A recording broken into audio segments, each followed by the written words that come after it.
Shabbat Shalom. Welcome back to the Hebrew Chosen Elect Sabbath class. Start off by giving all praise, glory, and honor Yahweh by Shem Mashiach Yahweh Shai. Be picking back up this week. Book of Numbers, chapter 15. After our quick announcements, everybody turn our devices down.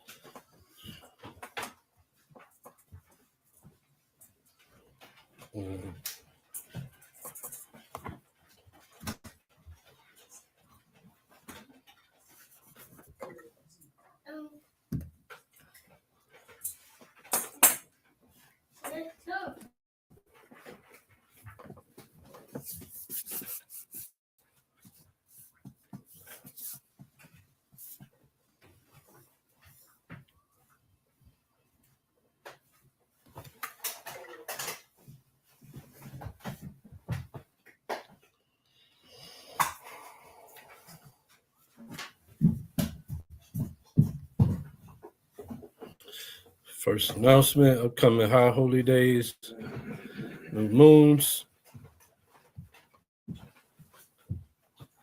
Our next new moon will be March the 20th at sundown. And then followed up by the new moon that's it. Start off the year. So we just had new moon February 18th. Hope everybody had a blessed new moon. Ate well. Celebrated the Lord's start of every month.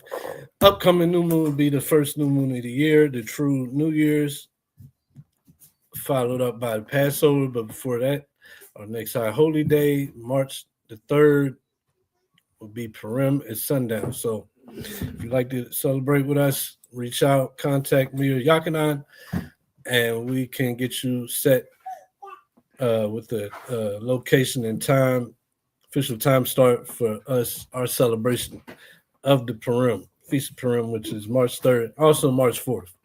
It's a 2-day feast, so March 3rd, March 4th at sundown.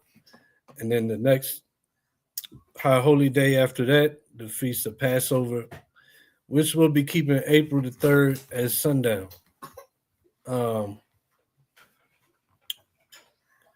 All Israelites are invited to come and keep the Passover with us. So if you'd like to do so, you can contact me or Yakanan. We'll be keeping this feast April 3rd at 7 to 12. April 3rd, 7 to 12.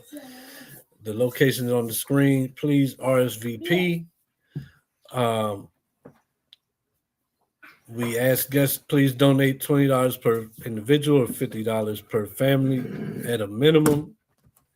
If able, like we always say, if you're not able to give a donation, still come to keep the Passover. But it's tax time. Most people should be able to afford that and a little extra. But if not, we do understand. Still come out. So, yeah, you can RSVP by contacting Yakanan at the number on the screen. Or you can contact me. Or if you know someone else that's a part of the camp, you can reach out to them. But yeah, please make sure to RSVP and send those donations to the Cash App, #, Hebrew Chosen Elect, and earmark that Passover because you see it going across the bottom of the screen. It's also our Cash App for regular, ordinary donations to help out with the ministry. So, go out in advance for any alms that you give. Passover or just to help the ministry. Also, don't forget to like, share, and subscribe to our YouTube channels, ACE Red Pill Reality and ACE Reloaded. And go ahead and join our Facebook group, The Rise of the Chosen, if you're not already a part of that. And with that, we'll get straight into it. Book of Numbers, chapter 15. How we want to do it this week? You want to read? I'll read. All right. And so I didn't get my document ready. So let me pull that up to the proper place.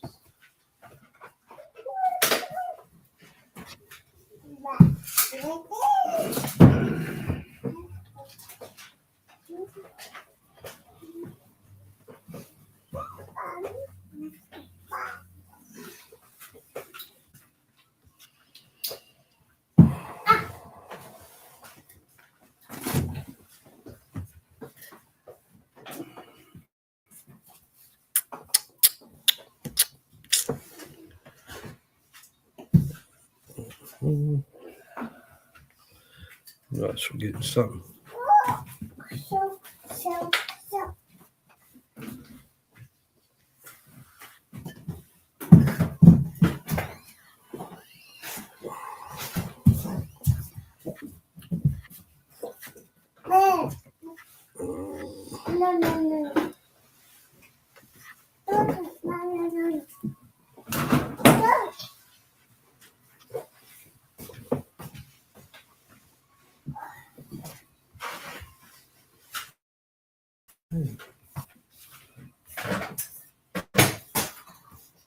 Computer's moving super slow down.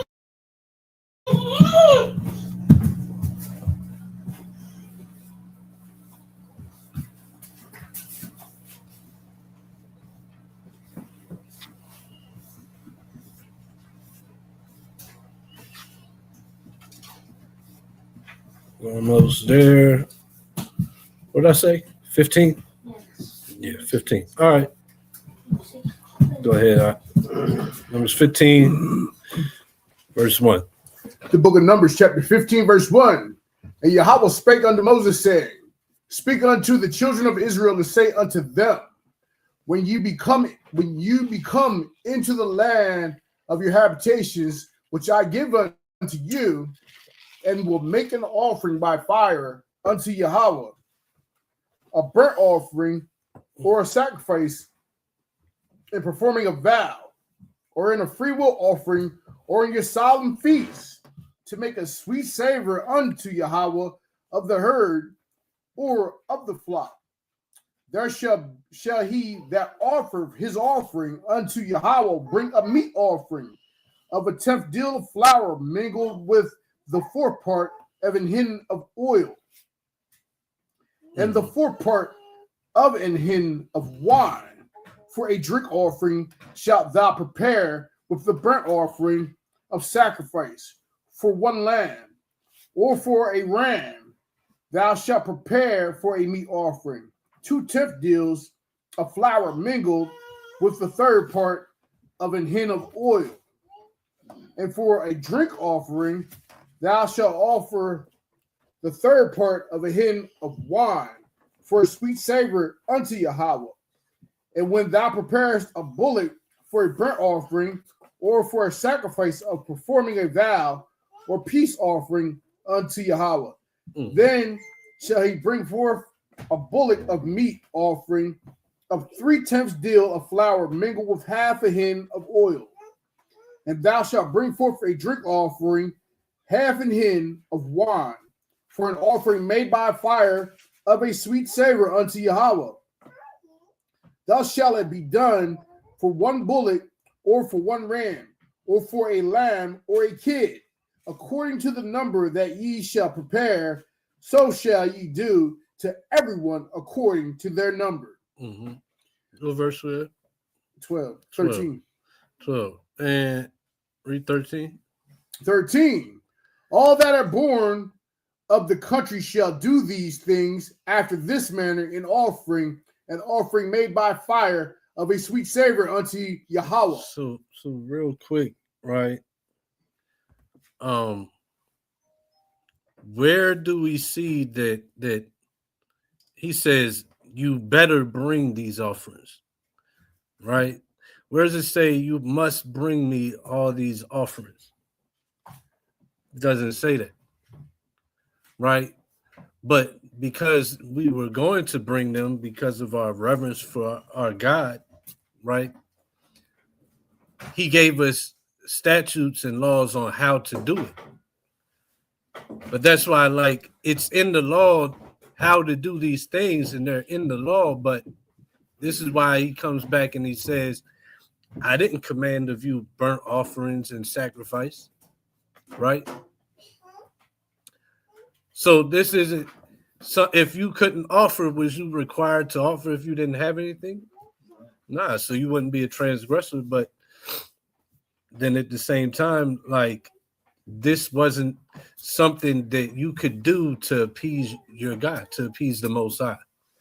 And that's a lot. Oftentimes, that's what we get in our minds is that, oh, I gave this much. I gave the Most High this. I gave Yahweh that. Now I'm justified and I'm right with the Most High when, no, you can't give him. He doesn't need nothing from you. Sacrifice, exactly right. He wants obedience. Like, he made everything, including you. So what can you give him? He's right, not it. He's in want of nothing. But he requires your obedience because of the things that he does give you. Because he provides you with the sun, he provides you with water, he provides you with clothing, all these things. And then if you're Israel, he provides you with even more. He gives you dominion. He gives you a place above all nations, which there's a requirement for that. That's why, like, a lot of people think that just being an Israelite is enough, and forget that it comes with a standard that we have to keep, because you can't give the Most High nothing that he doesn't already have. He made everything except for obedience. And then that's what puts you above all nations. Who knows where that one's at? 76, Deuteronomy? Yeah, but then I like Exodus 19 and 5. 19 and 6? Yeah. Let's get that real quick.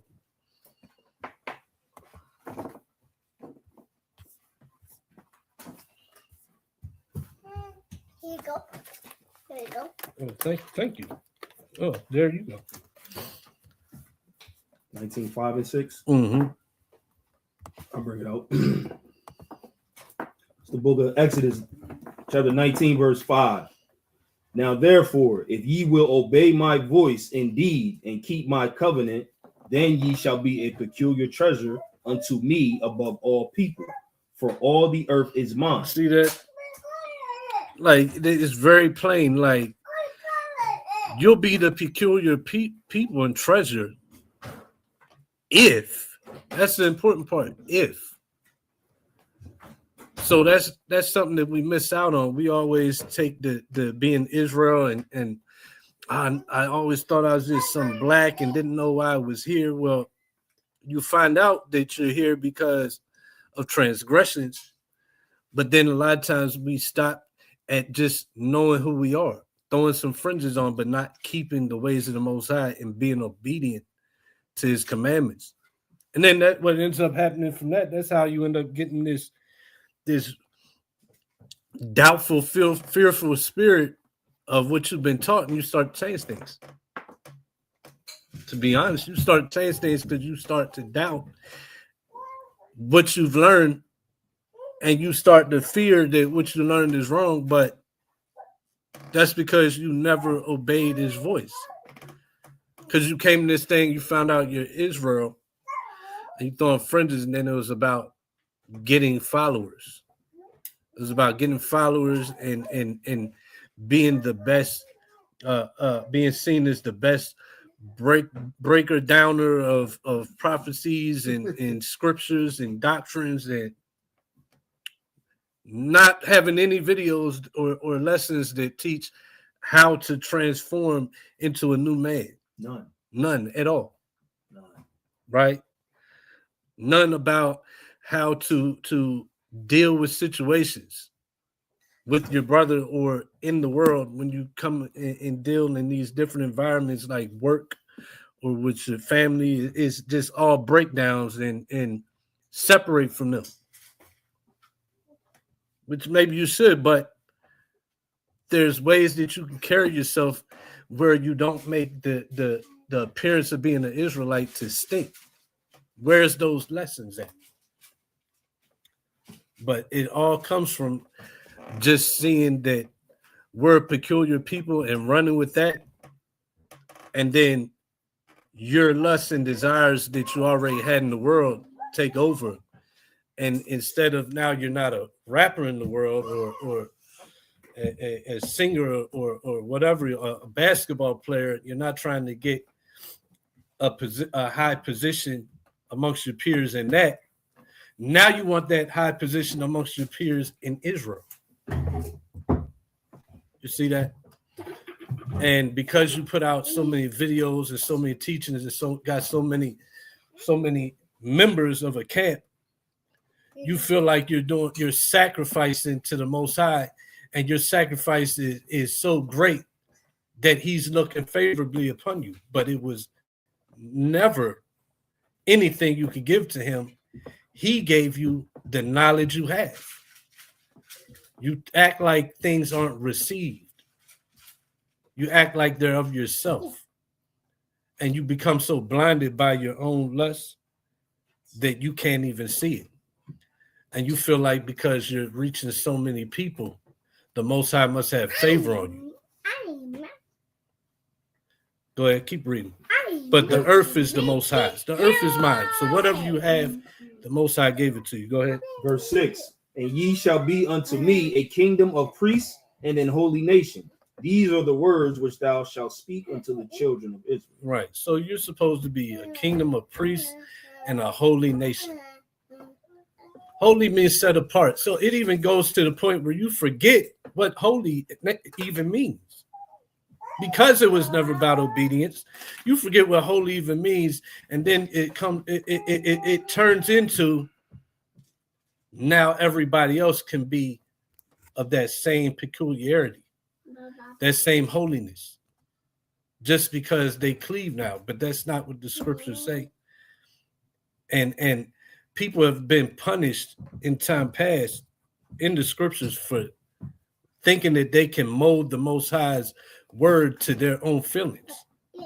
Case in point, Saul with the doing away with Amalek, right? He thought that he could keep the best Amalekite as and the best sheep, and that be an offering to the Most High that He'd be pleased with, even though He said get rid of everybody. And it's that same type of spirit that you see on brothers today. That's why you see brothers start to kind of be divisive or even falling out of the truth altogether. Is because it all starts with the fact of not becoming obedient and not making it about the Most High and making it about I can do all this and give this to the Most High and He'll elevate me and I'm great. That's not what it's about. We all have to be humble and understand that the Most High doesn't need nothing from us. At the end of the day, we need the Most High. We need the Most High to bring us up out of our status in the world of being on the bottom.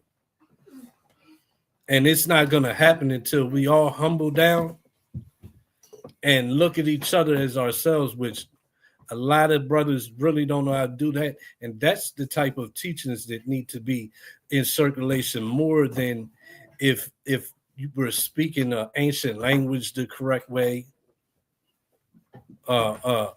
More than, if I don't teach the Gentiles, the heathen, that they're equal with me as long as they believe in my God.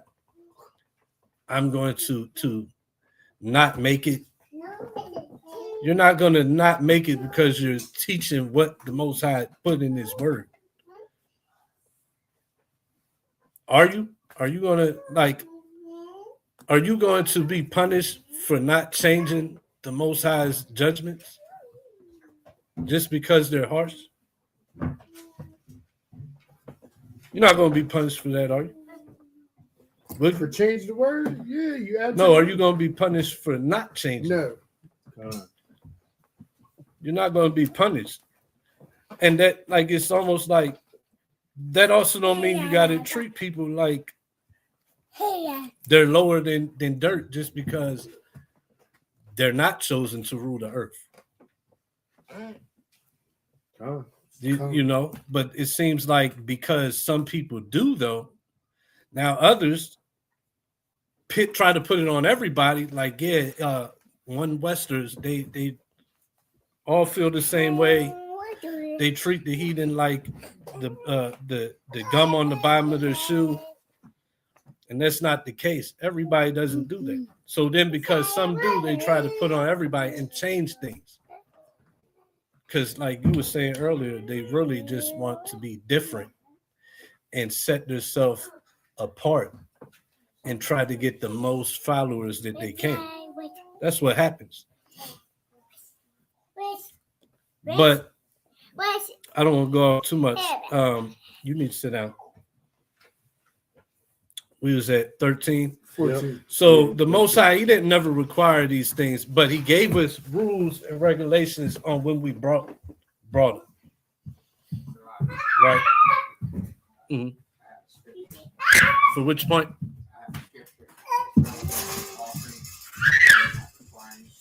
Right. Genesis 1:26. You said Genesis? Yeah, Genesis 1. All right.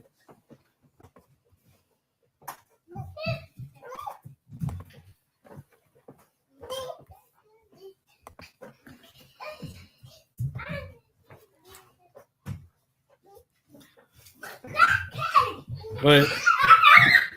And Yahweh said, "Let us make man in our own image and after the likeness, and let them have dominion over the fish of the seas and of the fowl of the air, and over the cattle, and over all earth, and over every creeping thing that creepeth upon the earth." The point I'm making is, which says, "Let us make man in our own image." You see that the Most High God has created all things, and we have a first fruit offering.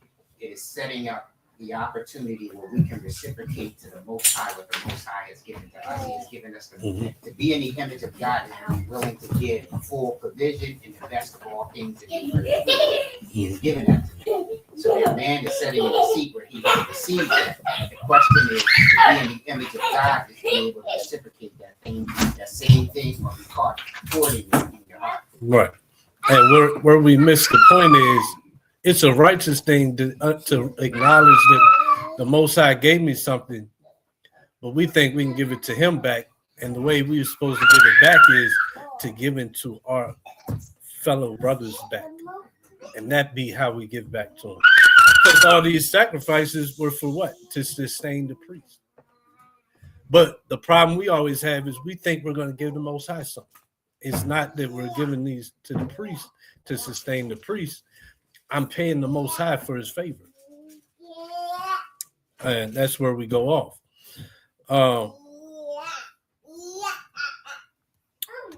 So back to Numbers 15 and 13. And so all that were born in the country should do these things. Go ahead. And all that were born in the country shall do these things after this manner, an offering made by fire of a sweet savor unto Yahweh.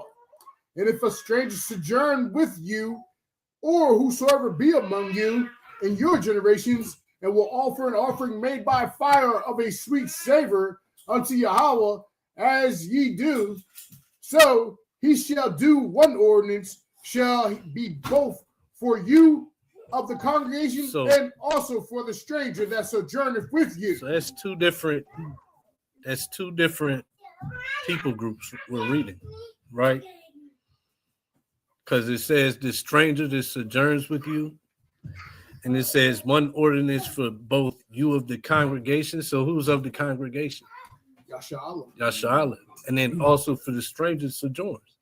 They have to keep our laws when they're with us. And I've even like just listened to different people debating doctrine or whatever. I sometimes hear where they say it can't be the stranger. The stranger doesn't keep the laws. Prove that stranger kept the laws. Well, there's no two laws, and it's not supposed to be two laws in our nation. So yeah, for strangers among us, she is they're keeping the same laws that we're keeping. That's right. It's just like in society today. If you move to Saudi Arabia, it don't matter about your freedoms of religion over here, your freedom of speech. You keeping the laws of Saudi Arabia. So anybody comes amongst Israel, they're keeping the laws of the living power Yahweh. There's no secondary laws. There's no, oh well, y'all worship the moon god, y'all worship rocks. Y'all can just kind of worship him in your house, as long as you don't bring them to the temple. No, they can't. That's done away with when you come into Israel. You're not just cleaving to Israel. You are cleaving to the Most High Power. Because don't get it twisted. He's the God of the whole earth. People, it said, every knee shall bow. Other nations can worship Yahweh. That doesn't mean, and he can even call them his people, because all people at the end of the day is people. But they're not his people in the terms of chosen people. Yeah, in that sense. Yeah, like it you can't now become that. At the end of the day, everything is his. So in that context, and if you're worshiping him, he probably would call you his people. But you're not his chosen people. And everybody has to understand that. But you can't teach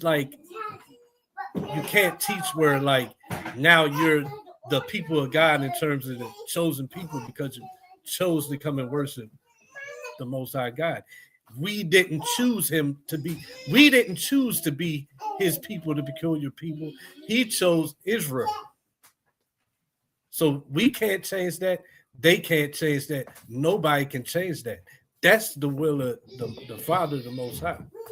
What you were saying? Nah, what's the word? It says not against us and for us or something like that. Yeah. Christ said those, and I think maybe Moses, but definitely Christ said those that are not against us or for us. Like these things are realities, you can't change them, and you can't not allow somebody just because they're not an Israelite to worship the Most High. Then you're going against the Most High. Like people did convert. Now, whether they stayed faithful to that, we don't read it. They did, they didn't. But we do read that the nations, once they found out about our laws, we read multiple times how they hated our laws because our laws require what? Discipline. You can't just, our laws require to have your flesh under obedience, not just everything you like that pleases you, go ahead and do that like America teaches, right? But there would be an ordinance for everybody. And, you see that with Abraham, his servants, his servants, he was told they keep what? The same laws in his house. He wants something.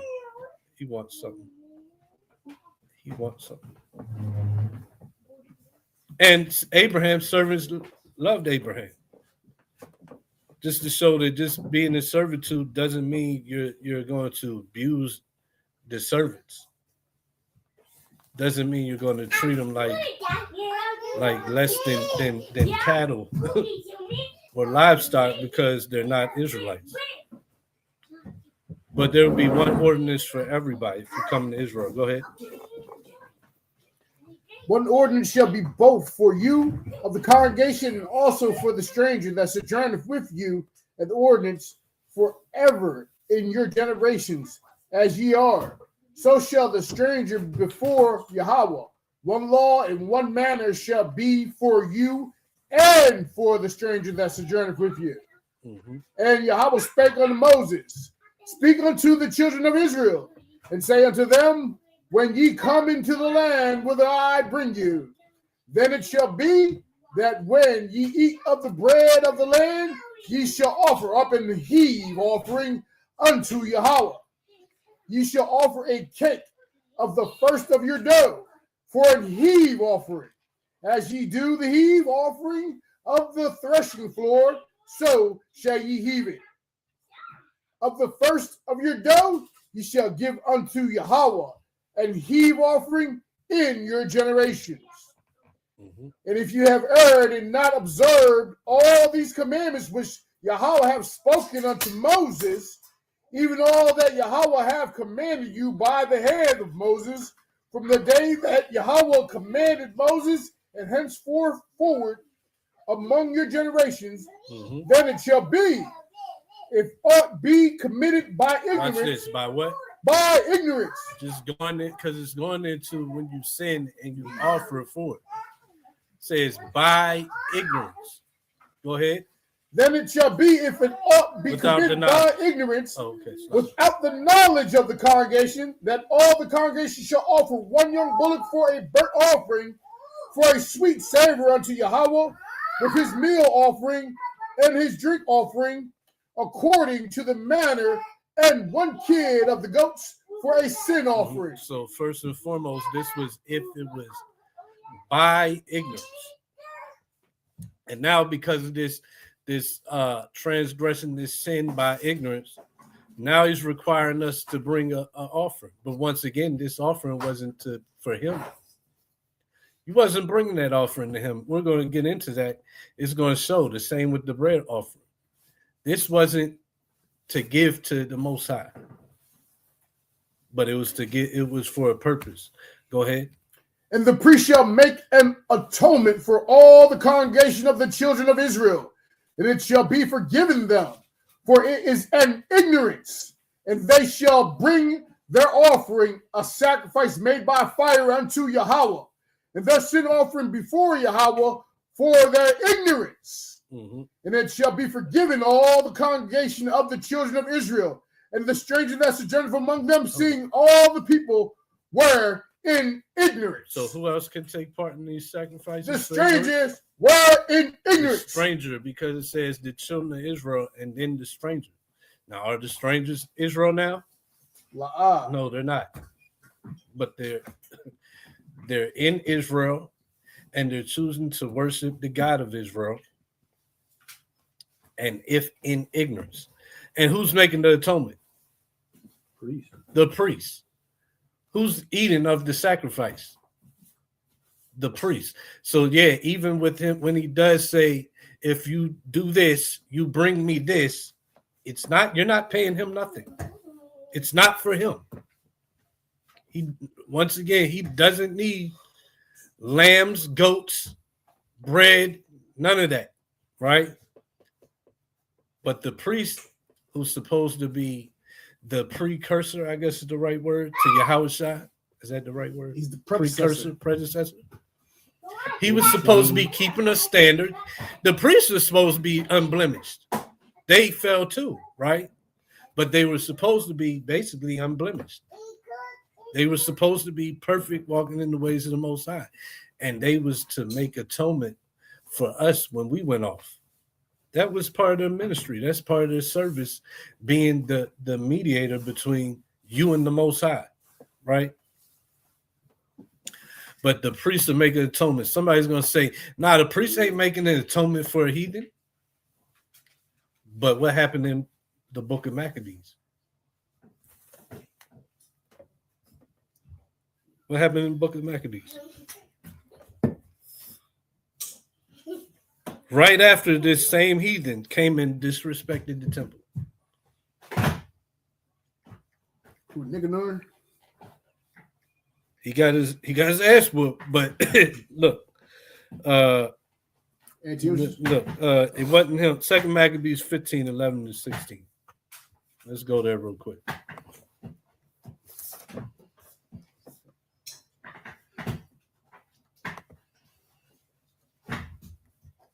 But you know,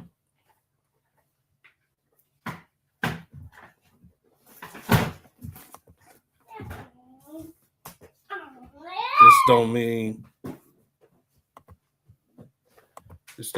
that he got a glorified body though.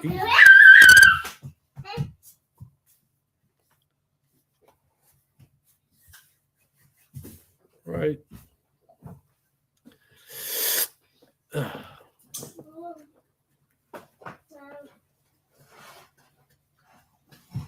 Wait, 11:16.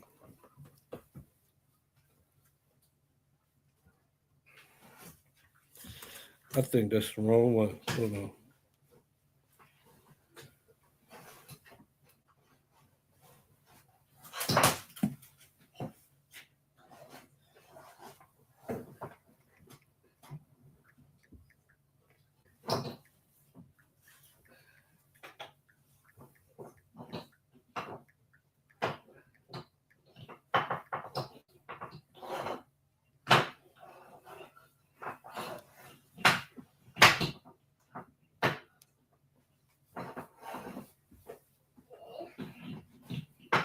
Yeah, Google ain't giving me the right one.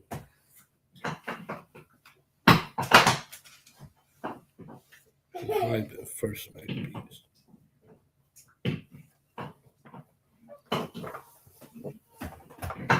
Yeah, second Maccabees 3. Why they just give me that? Google Play sometimes. Second Maccabees 3, Salagi. 3 and 33.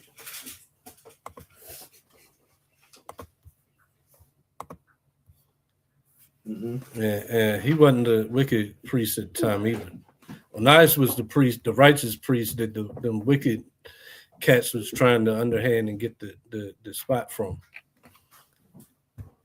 So the book of Second Maccabees, chapter 3, verse 33. At 31. The book of Second Maccabees, chapter 3, verse 31. Then straightway certain of Helidorus' friends prayed Onias that he would call upon the Most High to grant him his life, who lay ready to give up the ghosts. So the high priest, suspecting lest the king should misconceive that some treachery had been done, Helidorus by the Jews offered a sacrifice for the health of the man. Now, as the high priest was making an atonement, the same young men, because somebody might say he was just doing this sacrifice because he feared the safety of the Jews. But these young men you're reading about, these are the angels that whoop Heliodorus, right? So watch what the angels say. Go ahead. Now, as the high priest was making an atonement, the same young men in the same clothing appeared and stood beside Helidorus, saying, "Give Onias the high priest great thanks, in so much as for his sake, that Yahweh hath granted thee life. And seeing that thou hast been scourged from heaven, declare unto all men the mighty power of Yahweh." And when they had spoken these words, they appeared no more. So Helidorus, after he had offered sacrifice unto Yahweh, and made great vows unto him that had saved his life, and saluted Onias, returned with his host to the king. Then testified he to all men the works of the great Yahweh, which he had seen with his eyes. Mm-hmm. Oh, and you can drop it there. But see that? Even this heathen that disrespected, desecrated the temple. Even the angels said that he should what? Praise the Most High, basically. right? That's what happened. Does the Most High need anything? If he was against that, he would. If anybody would just be put to death, it would have been him, right? Right? If anybody would deserve to be put to death, this man would have deserved to be put to death, correct? Wow.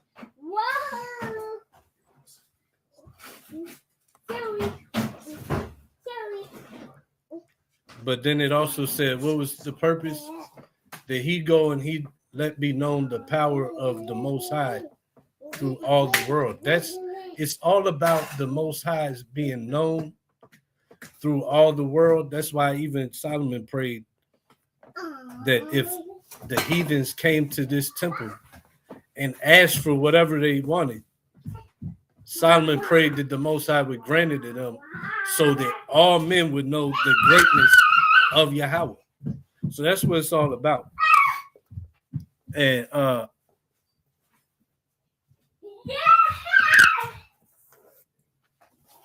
you can't never stop that, right? Go ahead, back where we're at. But does anybody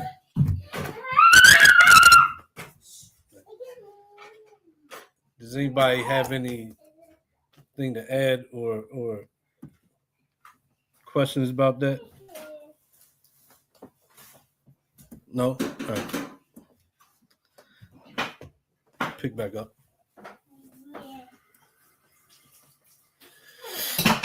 15 and 17. 26. You read 15, 26. Oh, okay. Yeah. 27. And if any soul sin through ignorance, then he shall bring a she-goat of the first year for a sin offering. And the priest shall make an atonement for the soul that sinneth ignorantly, when he sinneth by ignorance before Yahweh, to make an atonement for him, and it shall be forgiven him. So it shall be forgiven him. Once again, the soul that sinneth ignorantly. Keep going. Ye shall have one law for him that sinneth through ignorance, both for him that is born among the children of Israel, and for the stranger that sojourneth among them. Mm-hmm. But the soul that do aught presumptuously, whether he be born in the land or a stranger, the same reproach Yahweh. And who knows what presumptuously means? Presume. To assume. All To the same assume. type of definition. Watch this. Continuously. No, but watch this. Watch Presume. this. Presumptuous. Pre-thought. You have your mind made up Mm-hmm. beforehand. 18. Exactly. I like what this says, 1828. It says arrogantly, insolently, willfully, like you without said, doubt. that's true. But Like you know without a doubt. yeah, and you don't care. Arrogant. Like I'm not worried about the Most High. Like kind of like Boosie when he said, The pork. the Most High has to feed me. That's arrogant. That's instantly. You have to feed me. So I'm hungry. I'm gonna eat this pork. But then you, Like it you ain't turn no other around. option. Right. No other options. You want that pork. And he has to feed you. And you ate that pork. And then just so happens, a week or two later, you get shot. And pride, you so blinded with that arrogance and pride, you probably ain't even registered. Like maybe that was a check. It ain't registered. Hell no, it ain't registered. Let me hold on. I think I got another. Then willfully and bold defiance of conscious or violation of known duty. So and then also with groundless and vain confidence in the divine favor. Because I'm gonna just sacrifice. But it was the problem, and it never said that. It's actually letting us know that while I decide to do these things and go against what I've been told by the Most High and do presumptuously, Watch what happens. Go ahead. But the soul that doth aught presumptuously, whether he be born in the land or a stranger, the same reproach Yahweh. And that soul shall be cut off from among his people, because he have despised the word of Yahweh and have broken his commandment. That soul shall utterly be cut off. His iniquity shall be upon him. So what's that mean? You was a Gentile now. How? I mean, we don't got the numbers, but just think, how many cats decided that they didn't want to follow the word of the Most High?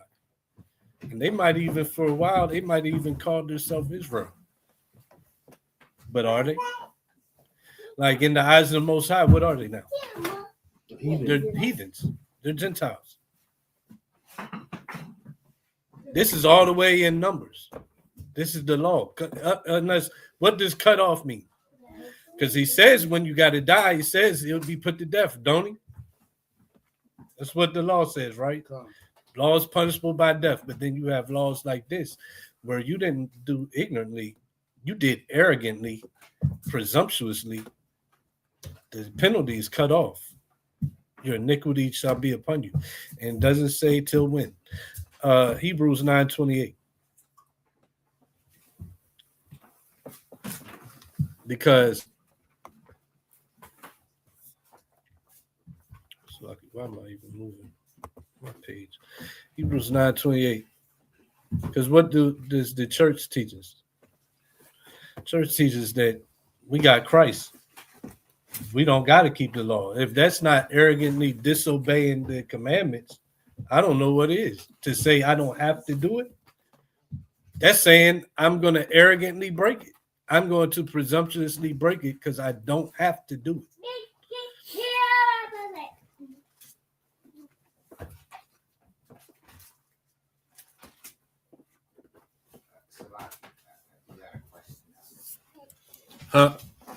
Question. Uh-huh. When we're talking about whether he be born in the land or a stranger, the same reproaches. What verse? Lord, that soul shall be. What verse? From 31. All right. You're still in 30. What we just read. I got them both up. Okay. Right. And it says, the same reproaches the Lord, and that soul shall be cut off from amongst his people. Mm-hmm. So if the stranger is not of Israel, then he's cut off from his people. Like I'm trying to figure that out. Well, his people. So He's cleaved to Israel. So, like, remember Ruth? So I see what you're saying. So I'm gonna bring it home. So he's got a people. He's joined to a people, but he's still, I don't know, let's say a Moabite. But he's joined to the people of Israel, and then he'll be cut off from that people. But where do we also see that? The book of Ruth. So Ruth said, yeah, I'm just looking for the address. If somebody already knows it, let me know.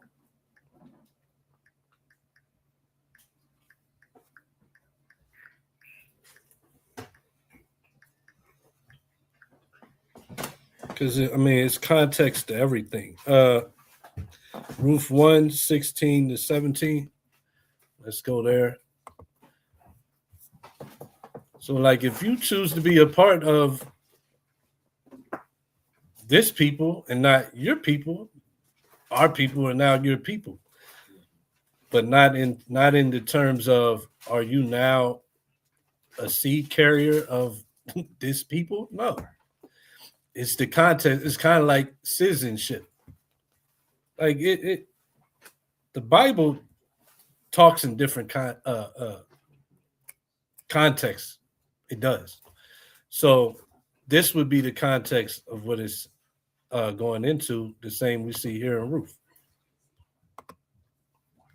So if you're doing presumptuously and you've decided to cleave to Israel, but now you're supposed to keep the laws of Israel, but you're doing presumptuously, it's the same punishment. And that's Now you can't. You're not a part of this people as a cleaver.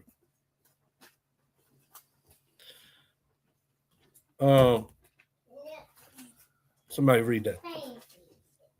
It's the book of Ruth, chapter 1, verse 16. And Ruth said, entreat me not to leave thee, or to return from following after thee. Mhm. For whither thou goest, I will go, and where thou lodgest, I will lodge.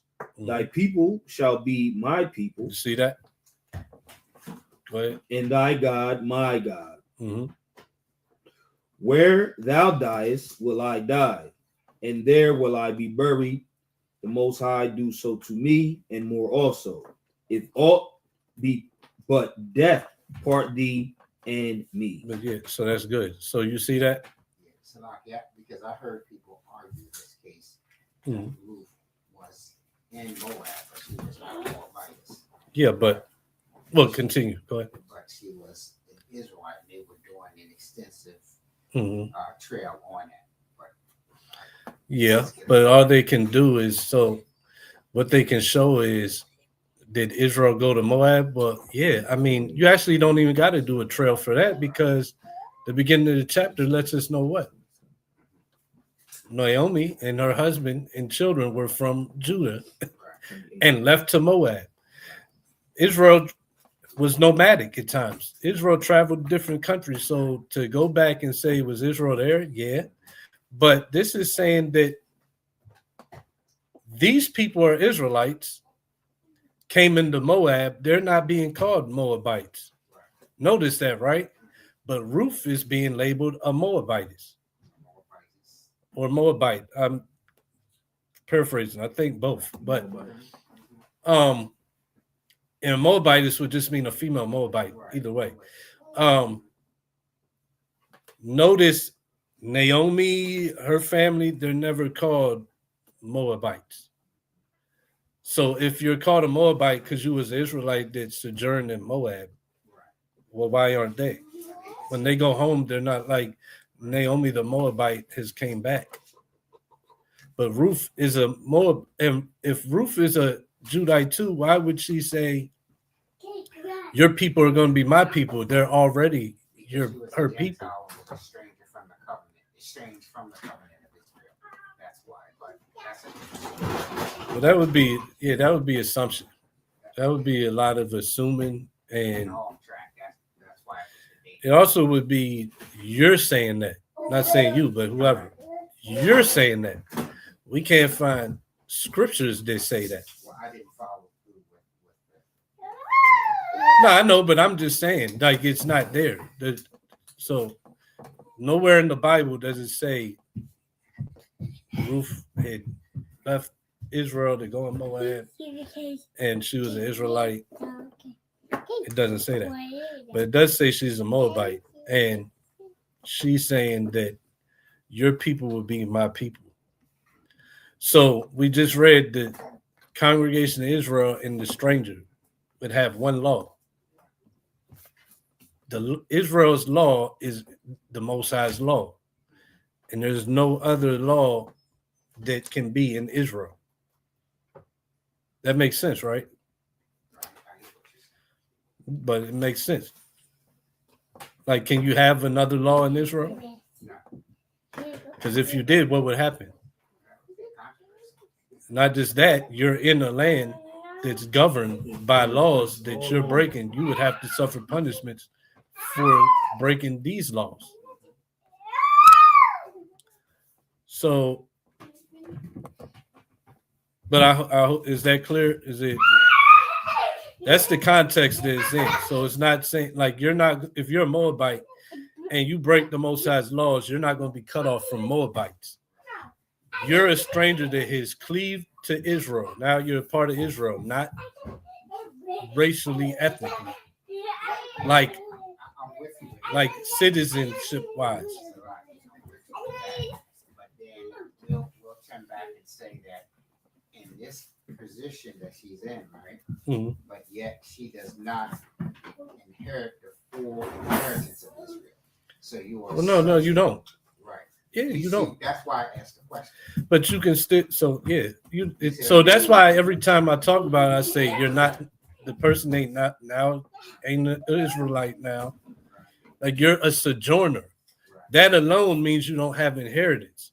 Like that's that's what a sojourner is. You're a stranger. So Then I'm considered to be of the nation. yeah, well, like today, you're an American. I don't consider myself one, but I'm an American. Am I not? Yes. Paul even was a Roman. Was he ethnically a Roman? No. The same with if But you. he clears that up, so that's why I didn't go there. Well, he clears it up, yeah, but he's by clearing it up, he shows there's two different contexts to the thought process and to the having this identity. Like Herod is considered a Jew by where he lives. We know he's an Edomite, but to like the Roman Senate, right? What if you live in Judea? What are they going to consider you? They're going to consider you a Jew by that standard. But you're not now ethnically that. Like you see both in the scriptures. So sometimes you just got to go to the word of God. And that's the whole thing about the whole Gentile thing. Like you can worship the Most High, but that doesn't make you now part of the covenant and equal. Because in the covenant, it said, I make this covenant with you beside your children, blah, blah, and your drawers of wood and water, the stranger among you. The stranger among you. So the punishments of Israel for not keeping the commandments, the stranger among you could what? Get up above you. So showing like there's still a difference. But this is talking about keeping the law. This is talking about you're a stranger sojourner. You're required to keep this law. If you don't, you will have that same punishment of my children will be cut off. You'll be cut off.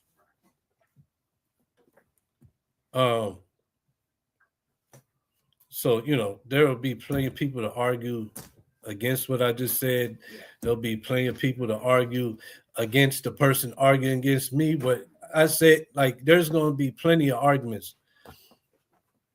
But that's what we're reading is that, for one, the main point is, that's why we should focus on the main point.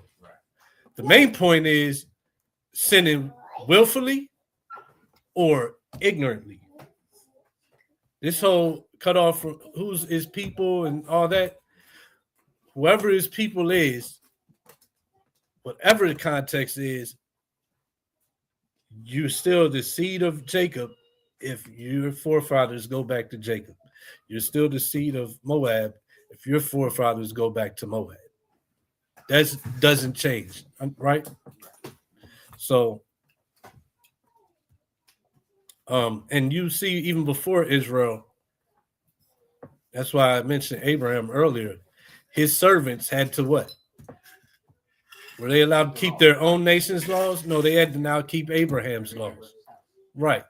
And I was also saying, and you know that he wasn't like Esau here in America towards his servants, because his servants was happy to go wherever he sent them.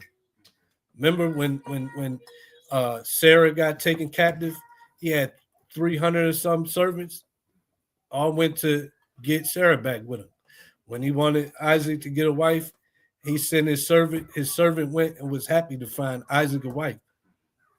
He don't get any benefit from that, right? So if your servant is like that, it's because he's a servant to not a tyrant. Right. The scripture says that this house will not, his kingdom will be not Right. left unto strangers. Mm-hmm. So, and he also says the earth is given in the hand of the wicked. So you see how a kingdom is ran today. You know that that's not how it's ran when it's with the righteous. and that is why the prophets today are arguing this point. Mm-hmm. That's the point I'm trying to make. They're trying to sort through this Yeah. thing that they see as a controversy. Mm-hmm. So with regards to now the sinning presumptuously and ignorantly, we're taught today that Christ came so the law is done away with, meaning we can just arrogantly not keep it, right?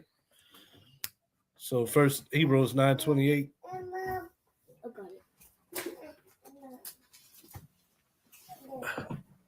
Because we see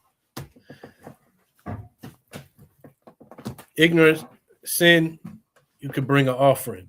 The priest make an atonement for you. Arrogant, presumptuous sin, cut off. So then we got Christ that replaced the sin, the offering, right? He was our offering. Read Hebrews 9:28. So Christ, Hebrews 9, Hebrews 9, verse 28. Mm-hmm. So Christ was once offered to bear the sins of many, and unto them that looked for him shall he appear the second time without sin unto salvation. Right. So he offered for sins. We're reading about when you sin and if you bring an offering. So Christ replaced that being the only only offering, right? Jump to chapter 10, verse 26 to 29. And see if it changed, which he's coming back without sin. So if the law is null and void and don't matter, why is he even coming back without sin? The law don't matter, but well, they're gonna say he kept the law for us. But read that. For if we sin willfully after that we have received the knowledge of the truth. So hold where you're at. So now it's letting us know, it's going back to kind of what we're reading up here. Difference of ignorantly and willfully. So presumptuously. So it's letting us know here, after Christ having the knowledge that he's this offering, we don't got to bring offerings no more for what we're reading. We have Christ. He's that last offering to bear our sins. Now it's letting us know if we presumptuously sin after having this knowledge, what happens? Go ahead. Read from where you left off. There remaineth no more sacrifice for sins. We can't bring them back and sacrifice them again. Go ahead. But a certain fearful looking for a judgment and fiery indignation.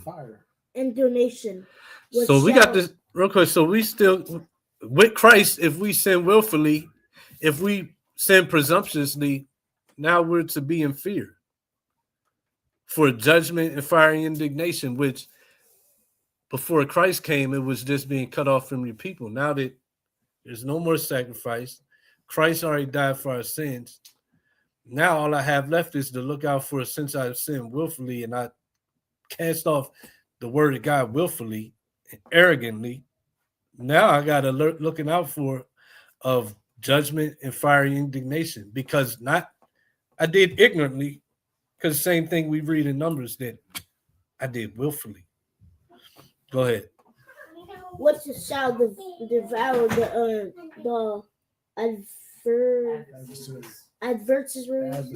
adversary? He that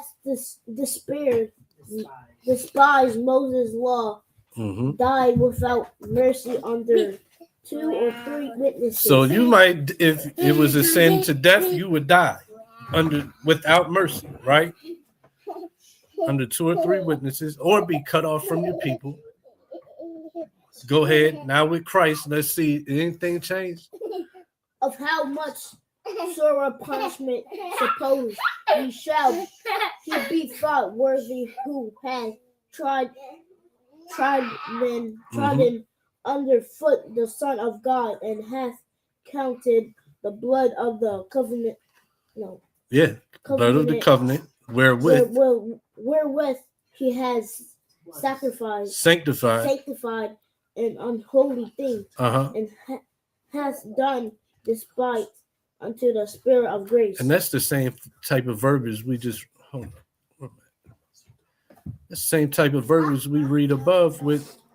It said that because he despised the word of Yahweh. It said how you trodden underfoot the Son of God. Who's the Son of God? Who's called what? The Word. So nothing has changed. Nothing has changed. It's the same. It's the same rules for sinning ignorantly or presumptuously. Only thing is now when Yahweh Shah comes back, that's it. So now you got an even more worse indignation to look out for, because it ain't just being cut off from your people, from being an Israelite or joined to Israel. Now you got to look out for eternity in torments, right? And being cast off from the presence of the Most High. But Christianity today, the church today, you can be a homosexual, you can be a pedophile, you can be a murderer, you can hate your brother, and everybody's welcome. Hitler's forgiven. The KKK is forgiven. Donald Trump is forgiven. Donald Trump's forgiven. Howard Epstein's forgiven for all the young black boys or girls that was raped or baked. What did I say? Jeffrey Epstein. Yeah. Jeffrey Epstein. But yeah, scriptures don't say that. They say the opposite. So let's go back. Numbers 15. The book of Numbers, chapter 15:32. And while the children of Israel were in the wilderness, they found a man that gathered sticks upon the Sabbath day. And they that found him gathering sticks brought him unto Moses and Aaron and unto all the congregation. And they put him inward, because it was not declared what should be done with him. And Yahweh said unto Moses, the man shall be surely put to death. All the congregation shall stone him with stones without the camp. And all the congregation brought him without the camp and stoned him with stones.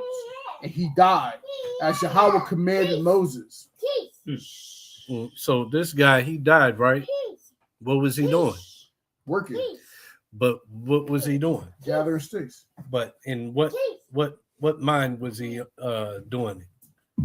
Going against Presumptuous. Yeah, presumptuous. Arrogant. It didn't matter. And I would even say we just came out of Egypt. I personally believe it was more, even more than that. I believe it was to worship, go back home instead of keeping the Sabbath, worshiping the Most High. He was going home to worship the Queen of Heaven or whoever. So you're saying he was going to build an altar to burn? That's what I believe. I heard and that why? before. Somebody actually said that before. It's because of Jeremiah. Hold on, I think it's 7:18. And don't give us detail, but we can. Well, Deuce watch this. had something to the point that the Most High was displeased. Go to Jeremiah.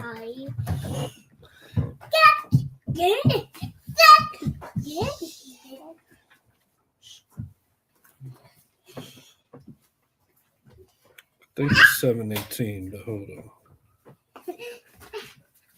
29. No, 7:18, yeah.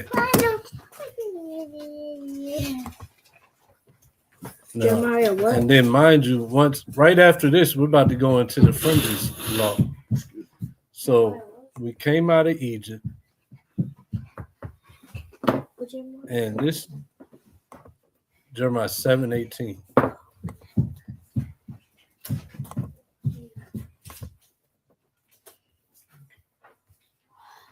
I got it. So starts 17 and read down. Jeremiah 7, verse 17. Mm-hmm. Seest thou not what they do in the cities of Judah Mm-hmm. and in the streets of Jerusalem? Mm-hmm. And that's the question. So what they do is about to say. Go ahead. The children gather wood and the fathers. So the children gather wood. This brother was gathering sticks. He was gathering wood. The children gather wood. Go ahead. And the fathers kindle the fire. And the fathers kindle the fire. Uh-huh. And the woman knead their stuff Uh-huh. to make cakes. To Queen of Heaven. To what? To Queen of to Heaven. The Queen of Heaven. To the Queen of Heaven. Who's the Queen of Heaven? Ishtar. Ishtar. Where's she come from? Babylon. Well, then who was she before that? She was really from Egypt. Oh, she was from right. Babylon was before Egypt. But so Ishtar, and then in Egypt, she so yeah. So Salakia. So she not only was she went from Babylon also to Egypt as Samaria. It's Isis. And when we went through Exodus, one of the gods they showed was like the Queen of Heaven. Remember, it was they had the picture of her all over heaven and all the stars. But either way, we was doing that in Egypt. Now we're in the wilderness, and he got put to death for gathering sticks. It just so happens to be gathering sticks. Keep reading this verse. In the New Testament too, she was Diana. Exactly. This is the Queen of Heaven. The Queen of Heaven we've been worshiping since Egypt, maybe even before. And we went from Jacob had sons in the wilderness, so probably not before. So we started taking on this custom in Egypt. Because that before Egypt, Jacob wasn't even a nation. He came to Egypt with just his sons and their family and stuff. So finish this verse. So the children gather the wood, fathers kindle fire. So the women need dough to the cakes of the Queen of Heaven. Go ahead. And to pour a drink offering unto the other gods. Mm-hmm. That they and to pour out drink offering. That they may provoke me to anger. Mm-hmm. Go ahead. Hold up. Touch on that. When they was kneading dough too, they was making what you would call nowadays hot cross buns. Mm-hmm. Like they do that nowadays, like around this time of year for Lent and Easter. Okay. That's why they was kneading their dough to make hot cross buns. Let's see if I can pull that up. Hot cross buns. That's what they're called. Yeah. A lot. Yeah. He got a whole song. Yeah, that's what it comes from. And then they actually do it to start it off. They just did it Lent, Ash Wednesday. Yeah. When they put that tea on their head, and a lot of people didn't know it. But they was they weeping for Tammuz. Man, it leads up to Ishtar Sunday. I did a post on it. I seen a pastor defending that, saying he did it. I walked up on the pastor. Pastor Bennett, I think, or something what his name is. Like he was defending it, man. I'm like, what the? A couple years ago, I walked up on a pastor, and he kept calling me over, and I tried to ignore him. I was gonna keep walking down the street because I had my dog with me. And he came up to me, so I just recorded it. And he just was all type of following, and he knew that it was Tammuz worship. He knew it was. Still was doing it? Yeah, he still was doing it. I was like, why are you doing it if you know you're causing the people to sin? Like Mikael got it posted on the HCE Reloaded page. What's the pastor name? Pastor Anderson. Ken Anderson. That's his name. And then I had told him that it was 40 days from Lent to Easter Sunday, and they do it to commemorate the death of Tammuz because he was killed at age 40. And then later on, I see this Facebook page, and he tried to justify it and say it was 40 days and 40 nights that Christ was on the mountain being tempted by Satan. I was like, man, come on, man. You just making stuff up now.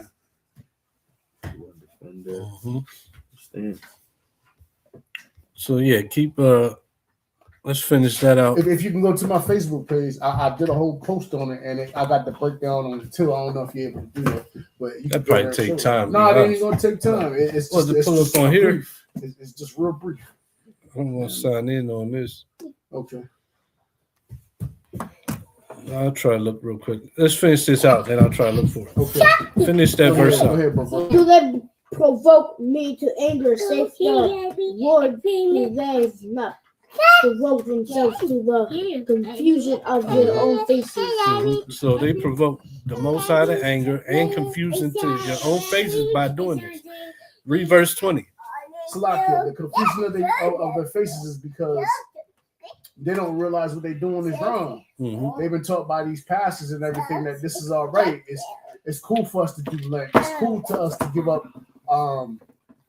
something for Lent for this false god. And coincidentally, Lent and Ramadan started at the same time this year. Right. Yeah, I mean, so they provoking the Most High to anger by serving the wood and stone at the same time simultaneously this year.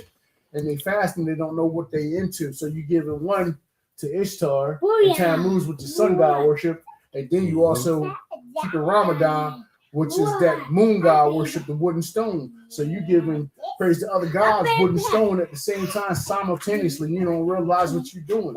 You're doing the same thing this man was, gathering sticks. Yeah, I mean, for an idol on the Shabbat day, giving praise to other gods, wood and stone. And with both of those, since you say that, they feel like they're buying their grace from the Most High or with the Muslims from Allah by taking part in this ritual. Mm-hmm. Like they'll even, especially with the Muslim community, you'll see videos and stuff how they getting ready for Ramadan. It's like putting out there that I'm about to be fasting. I'm getting it right for Ramadan now. I'm not listening to, we ain't supposed to listen to that music. We're doing Ramadan. And once they do Ramadan, it's back to the world. It's back to all the folly, the wickedness. But they feel like they good for the year because they did Ramadan. But we know that the scriptures let us know the whole purpose of the real fast. Atonement is you're supposed to put off all them evil ways. You're supposed to unloose the bands of wickedness. Yeah, it's like you don't just keep it and then you've appeased the Most High. Now I can do wickedness again. But you'll see that with like when Lent comes around and these different worldly rituals for the different religion. These brothers and sisters will do it and feel like, okay, I did this. I kept Lent. I baked my cakes. I ate my what's that cake? Hot cross buns. Or I've feasted every day. I've fasted every day of the month of Ramadan. Only ate at night. I've given my sacrifice. I've given my offerings. I've burnt my incense.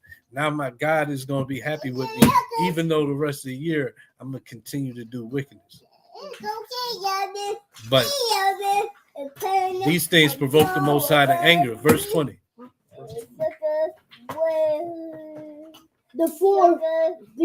Therefore, thus saith the Lord God, behold, my anger and my fury shall be poured out upon this place, upon men and upon beasts, and upon the trees of the field and upon the fruit of the ground, and it shall burn and shall not be quenched. So the Most High's fury was poured out on this brother in the wilderness, for this so happens to be doing the same thing that we read right here, right? And let's go back. No, you wanted to go touch on what? Before we go back? I touched on it. I wanted you to go to pull up. And then it also just so happens that if we just keep reading down, it goes into where it actually says, verse 22, the point.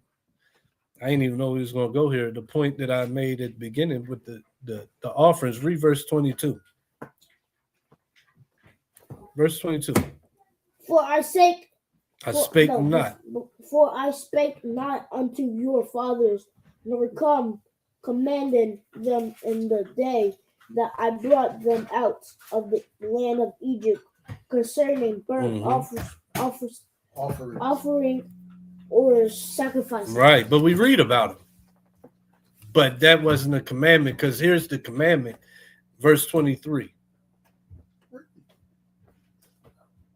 But this thing commanded I them, saying, obey my voice, and I will be your God. Obey my voice. Obedience is better than sacrifice.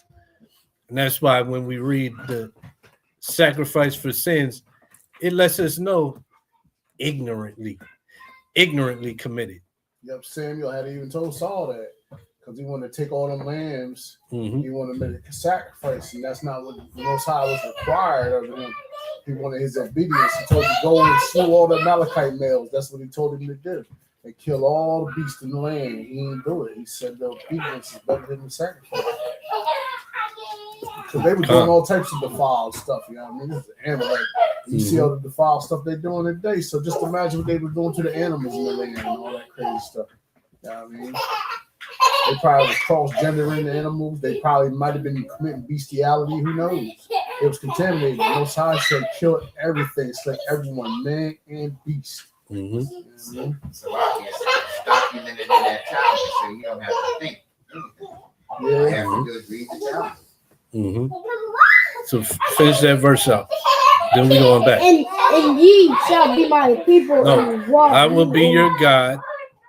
I will be your God, and ye shall be my people. So it's about obeying my voice. So is there anybody excluded from him being their God and you being his people if you're obedient to him? Wow. That's going to be anybody. But those that ain't Israel, they part of them being his people is being subject to his chosen people. You see that? That's where it's like you just gotta read and context is what the Most High said. He established there's a people that's above all people. That's that. But then if you're obedient, why would he turn you away if you're obedient? You see that? There's ranking order. So what I'm saying is the rank, file, order doesn't change. But if you're obedient, he'll be your God, and you'll be his people in the proper context, like the Christians say, but with actual context, unlike the church. See that? Salaki, I do have a question. That when these people come over here, well, these people who are in the house of Israel and they're abiding by the law and with that. Okay, now my question is when Israel bucked and didn't keep the law, and the curses fell upon them, did they fall upon those people that used to be members of their home? Was that judgment part of their judgment as well? No, but that's why I'm saying, like, keep it in proper context. They're the strangers that's amongst Israel. If Israel turns from the Most High to the point where we get put in curses, the strangers would be above Israel. They were never supposed to be above Israel. And I'm not saying like they're still the Most High. I'm almost done. I'm not saying they're still the Most High's people, even though we're not. We're talking in the context of the Most High has his people being obedient, and other nations want to join, and they're going to be obedient. That's why I said you're not now the covenant people. Go ahead. I was trying to find out if he meant if you were amongst Israel and became Israel or whatever you do it amongst them, and you get cut off or whatever you disobey, are you going back to the people you were from? Is that what you're saying? Basically, are you exempt from the curses now because technically you were never Israel? Well, that's what I'm saying. You're not subject to the curses. We're reading though verbatim this specific sin. You're cut off from the people. But either way, that's why I said from get-go, you're not an Israelite now. You're not in the covenant. So the punishments aren't the same. The stranger that's amongst Israel. So the stranger has to keep the laws of Israel. That's the laws of God. The stranger that's amongst you, though, if Israel falls off, we get above you. So there's no replacement. That's a punishment for Israel. that's not, I don't think that's what he's saying. I think he's saying when the stranger doesn't commit, doesn't obey, what happens? They just go back to their people. No, he just said depends on the punishment. Like, well, if it's not a death. So where the cutoff part, I think it would be more like, that's you know how they say saying, right? you don't. That's what you're saying, right? But to say where they gonna go, check this out. We got a saying, right? You don't gotta get out. You don't gotta go home, but you gotta get out of my house. Right. So you might leave Israel and go join to the Egyptians. Huh. You might go to the Babylonians. Because most of the time people are coming and joining somewhere outside the people because of what we got or what they got. So basically, you just going back to being a heathen. If you you joined Israel and you didn't do a sin punishable by death, you just will be cut off now from Israel, and you basically back to being a heathen that you were. Right. So but it's like no harm, no foul to us, really, because you just back to what you was. I mean, I believe in what the word says. But if now you punishable by death, you can put to death. That's exactly, and that's what I'm saying. If you get put to death, like the punishment that's punishable by death, that's the punishment. The one that's punishable by banishment, you be banished. I mean, Nehemiah. Which one? That scripture what you just said. You just basically quoted that. Was to be upon us forever. So not just this generation, but the following generation will still ride with those curses. But the heathen can come and park and ride and enjoy the privileges and the protections of the law. But see, that's not. It's not. They don't enjoy the privileges, and that's the point. Because the privilege. Let's go over them. Let's go over them. It's like the privileges, dominion. They don't get dominion if they're just because you come and you sojourn, you're not ruling nothing anywhere. The kingdom of come said it would be Christ and Israel.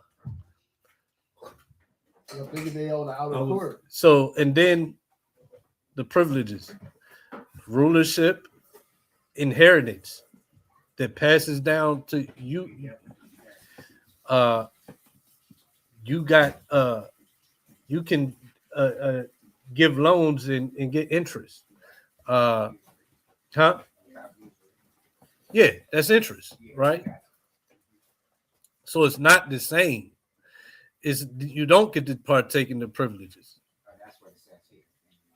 Can I bring out what you quoted just real quick? It's in Ezra 7:26.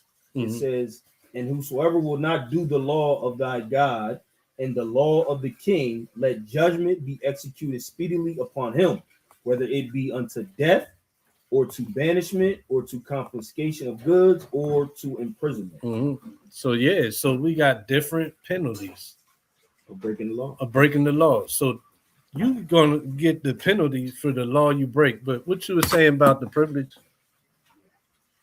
You said it says they get the same privileges? Well, yes. When we talk about Deuteronomy 28, Deuteronomy 28:1, it says, "Thou shalt hearken and do all the things of the Lord, that all these blessings shall come upon thee." So if I'm a stranger and I'm living in the land, those blessings are going to pour upon me.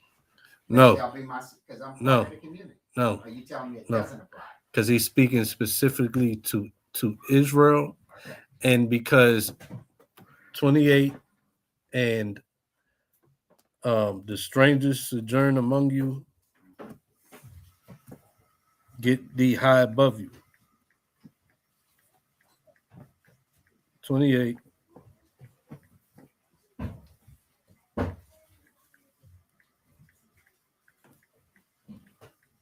Some of them just ain't gonna do it. Some of them just gonna it's off with their head. Like pretty much like it's 2/3 of us gonna get cut, they're gonna get cut too. It's 43. 28:43. So watch this.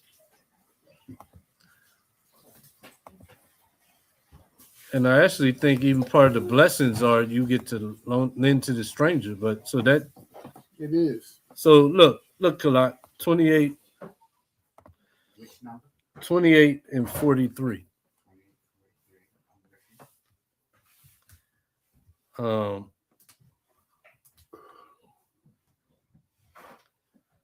It's not in the blessings though that I'm looking for that as I scroll down.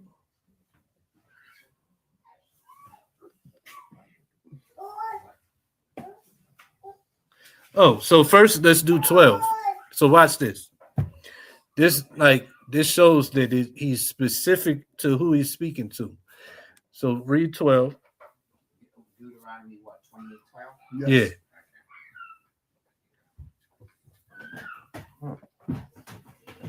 Deuteronomy 28:12.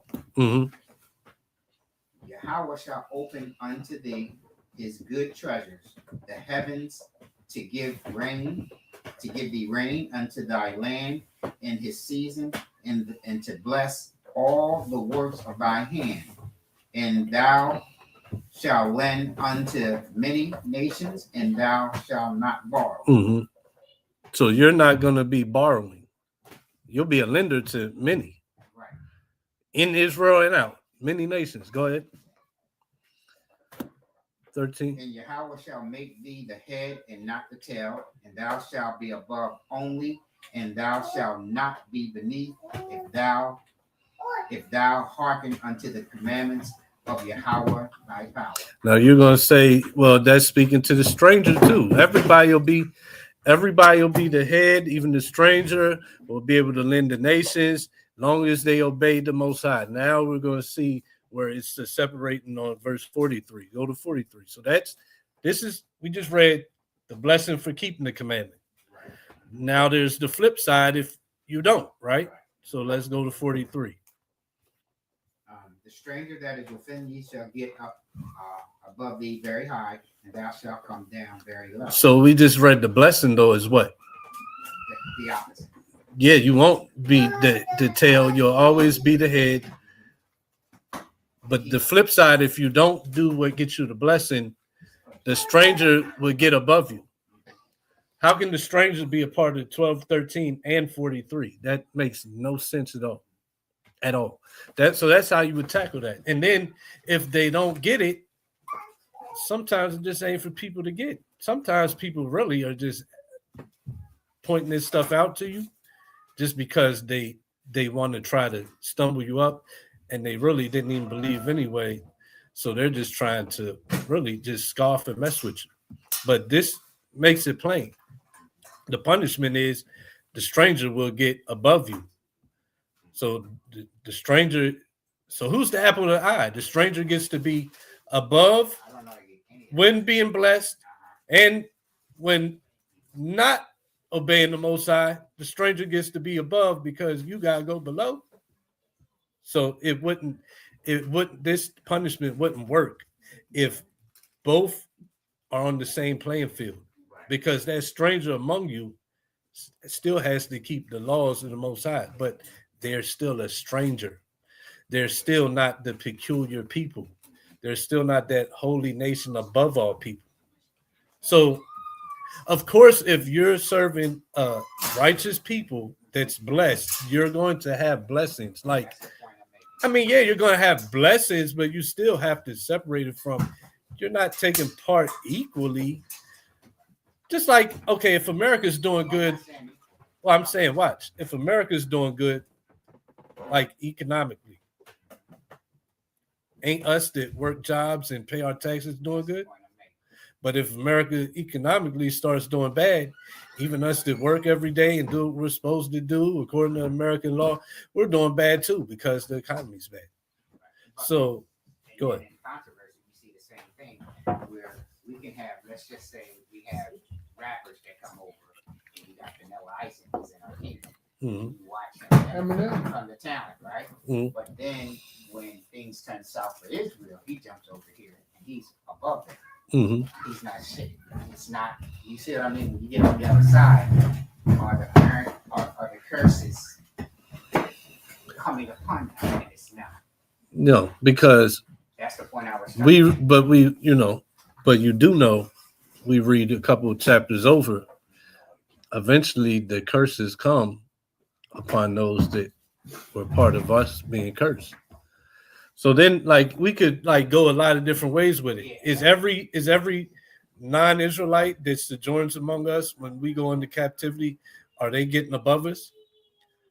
They don't have to. That goes into a that goes into a judgment thing where the Most High is like, what's it say? All everybody's going to stand before the Most High for judgment, and he's like, okay, well, you did this, you did that. You see what I'm saying in terms of that? And what I'm saying, but the question was, mm-hmm. The question was, is did the heathen have a way out once he committed? You have to turn blood in, blood out. Well, see, it doesn't work. Did he have a way out for what? For the curses. If I'm riding with Israel and all is going well, some of them is going to cleave, like you say in Zechariah 8. It says they're going to have to admit that they have inherited lies and things that are no profit. You know what I mean? Some of them going to willfully go with us because they're going to say that they know that God is with us. But then you're going to have some that you just simply going to have thrust through. But what he's asking is, when they don't keep the commandments, do they suffer the curses of Deuteronomy? Are those curses I'm gonna say this. Yeah, in the end, he's not saying that. I don't think. He's saying when we go into curses, do they go too? I'm gonna say this. They're meant for Israel. But there's nations that's suffering and go through hardship, and like I feel like everybody catches the wrath of the Most High. So this is very specific, these curses. But if check out being cut off. If you're cut off, the Most High is not dealing with you. And you're not his people. Then we look at Psalm 47:19 and we look at Amos 3:1. Mm-hmm. That both of those imply that they're cut off, that there's no association. Yeah, the Most High is going to come back. He's going to judge the nations. Now, when you speak individually, though, who and what and how he punishes each individual is going to be on him. Like, I personally don't believe that everybody gets the same punishment, because when you look in the Bible and just in the world we live in, everybody doesn't suffer the exact same hardships in captivity. Just like Daniel, he was number 2 or 3 at different times in the whole kingdom. Nehemiah was the cupbearer. Zerubbabel was a guard to the king and was granted whatever he wanted because he had the wisest saying out of the 3 competitors, right? Salakia, and then you got those. They still kept the mantle of the Most High, and then you got the other ones like in First Maccabees, and they wanted to do as the heathen did. You know what I mean? They were forward in their ways. You know what I mean? They like Stephen on Jenga. You know what I mean? They gonna get Stephen at the end. They gonna get, you know what I mean, decapitated too. You know what I mean? You got niggas just like that. And you know check this out. They're gonna catch it with the heathen too. It say everybody that's found joining them, they're gonna be thrust through. You know what I mean? And check this out. So we're talking about the curses that come on those that turn from the Most High. Well, if you have heathens that's sojourning and they're not keeping the laws of the Most High, they're probably part of the example that Israel's following to go off. So they're really not even truly trying to serve the Most High. They're trying to serve themselves. And then they're probably most likely a part of that judgment of Deuteronomy 30. Because they was also here, and they're probably definitely going to step up and be like, oh, I get to be the head now? I'll be the head.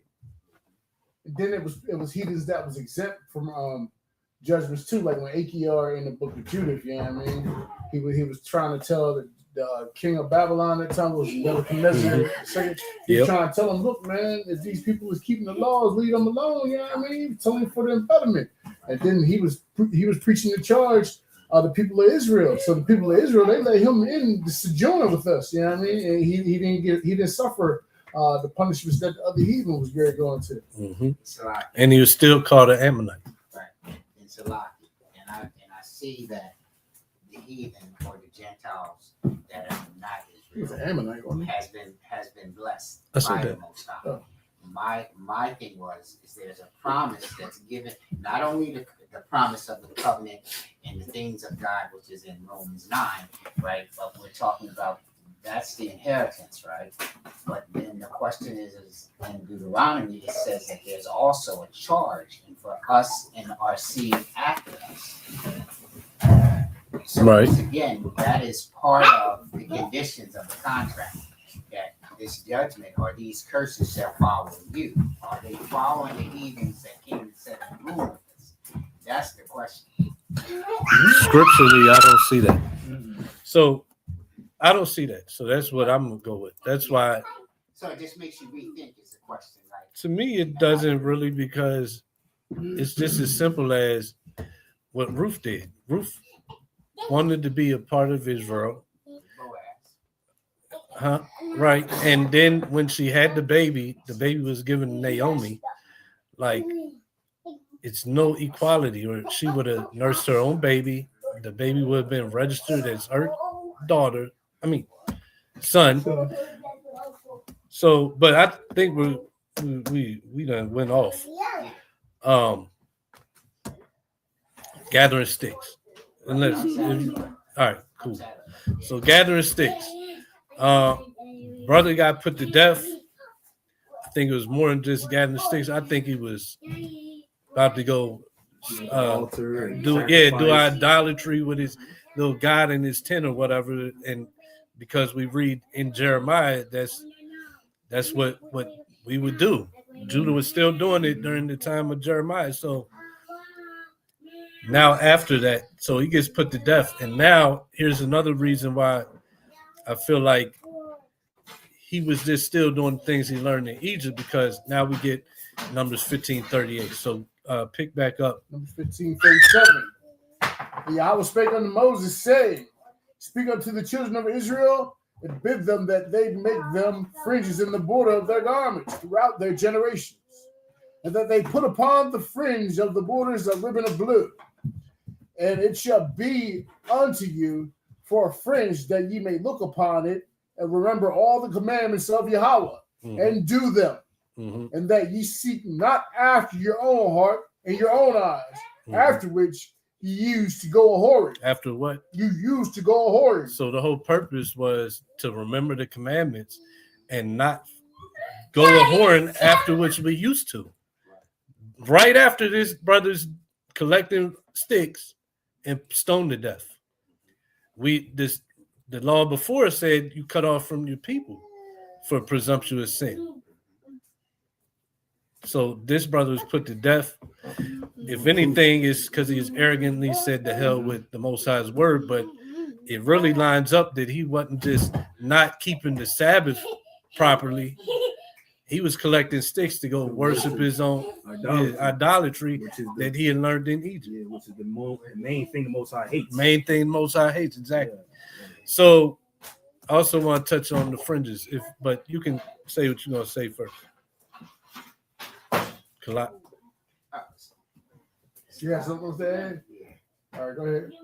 When we use so that you shall not go forward, right? As you did.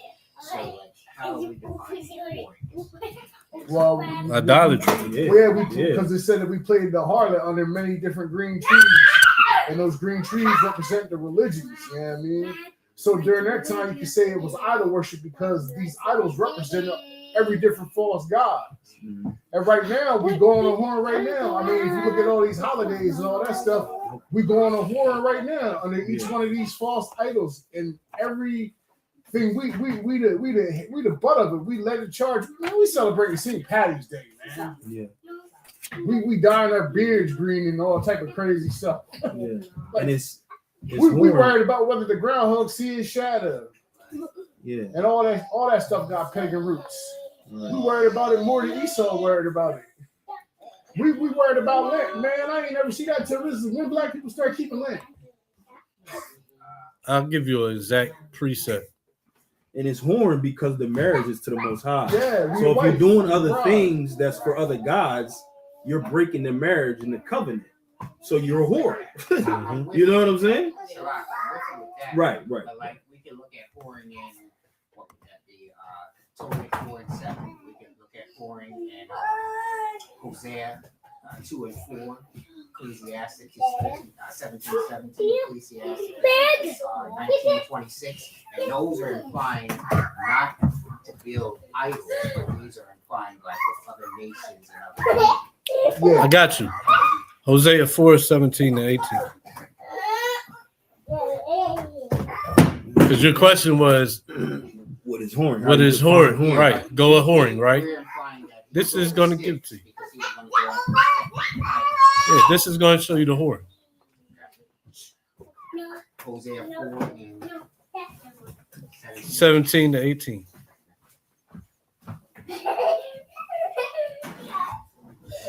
We can just 17-19. But watch this.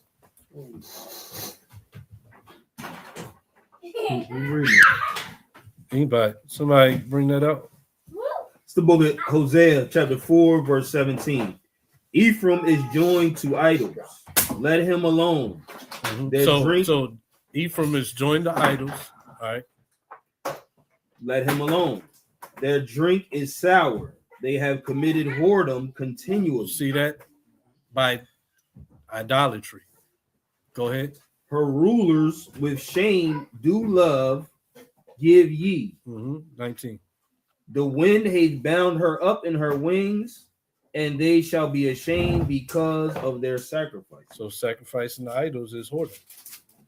That's strict. So that should settle that. It's symbolically a straight women and men. It's You go like to it. Ezekiel 23. A woman is and our men is symbolically whoring too, because we fornicating, we making babies, and then our women are going to Planned Parenthood and stuff like that, and they sacrificing their babies, and that's the form of the whoredom too. You know what I mean? And they give it up to the idol, and that's the form of Baal worship. Salami. Can I read Tobit 4 and 12? Yeah.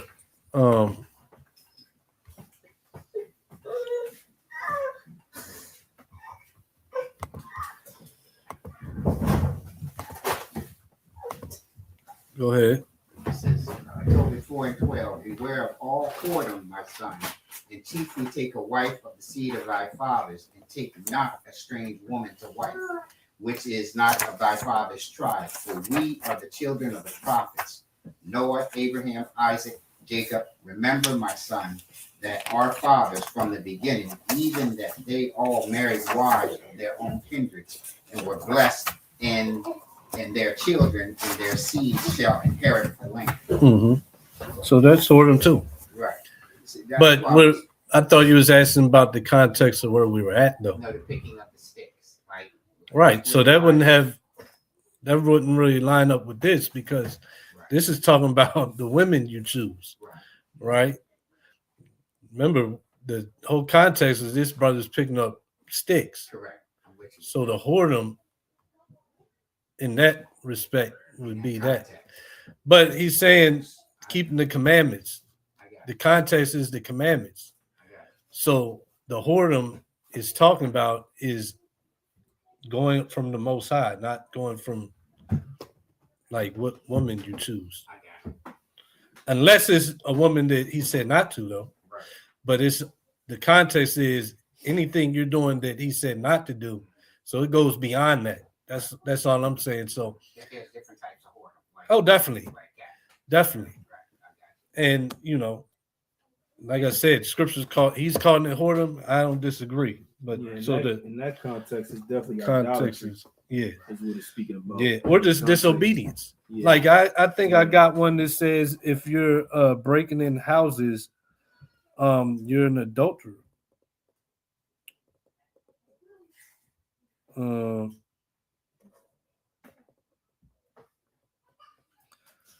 Let's see.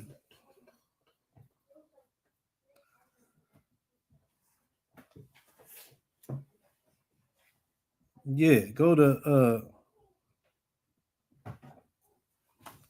hold on. Yeah, Job 24. Job 24, 15-16. I think. But this is one. So adultery is whoredom, right? Because this is adultery, but That's what go a whoring means. When he's talking about go a whoring, you're committing adultery against the Most High.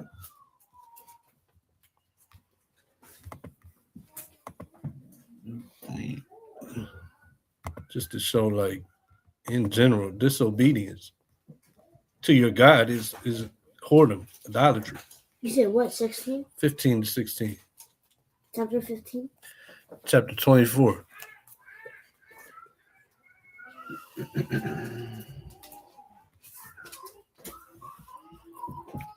Job 24, verse 15 Mm-hmm. to 16. The eye also of the adultery waiteth for the eye, Wait for the twilight. waiteth to the twilight, Waited for the twilight. waiteth for the twilight, saying, The adulterer. So go ahead. no eye shall see me in the disguises his face Mm-hmm. in the dark. Watch this. So you would think it's talking about somebody having sex with somebody else's wife, but it's going to say about the adulterer something different here. Go ahead. 16. They dig through Houses. Dig through houses. Which They mark. they had marked for themselves in the daytime. Mm-hmm. They know not the lights. What's it called when you break in houses? Burglary. What do burglars do? They stake out houses in the daytime. They find the one where they think nobody's home at this hour. They wait and they see when you come and go, and they mark that house. And then when night comes and nobody sees them and they can put on all black, they dig through houses. Verse 15 calls that an adultery. Mm. So just showing that, it's idolatry, but even just by, you don't have to necessarily have an idol in hand. You're breaking the commandments. You're not serving your God by obedience, disobedience. So if you're disobeying your God, you're what? Serving other gods. But yeah, so unless you got something else, I want to touch on the fringe thing. You good. Okay. So I just wanted to touch on the fringe thing because we talked about it before class a little bit, but you wasn't here. There's and I've heard it even in the past, but people always are trying to find stuff in the scriptures to start some new thing, or they just gotta be different, or be doubt. I think a lot of times it just be doubt. It'd be the fact that you weren't really didn't have faith in this thing, and it just starts to unravel.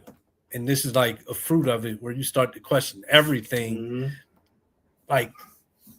extensively. It's crazy. So Numbers 15:38 is why we wear fringes, and it said the purpose is put them on your garment that you can look at them and remember to keep the commandments.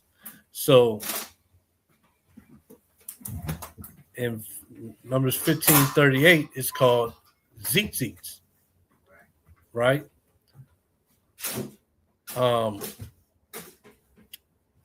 And it means a fringe, a tassel, a lock. And it's translated 3 times as fringe and 1 time as lock. So that's this one, right? These fringes are tassels. Each one of these hanging threads is a tassel. And it goes around, and we put a ribbon of blue over top of it, right?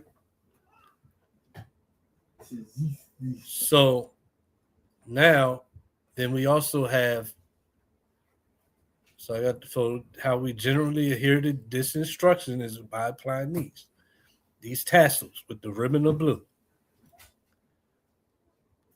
But now we also have Deuteronomy 22:12, which is where they're going to go to bring out information that we're doing fringes wrong.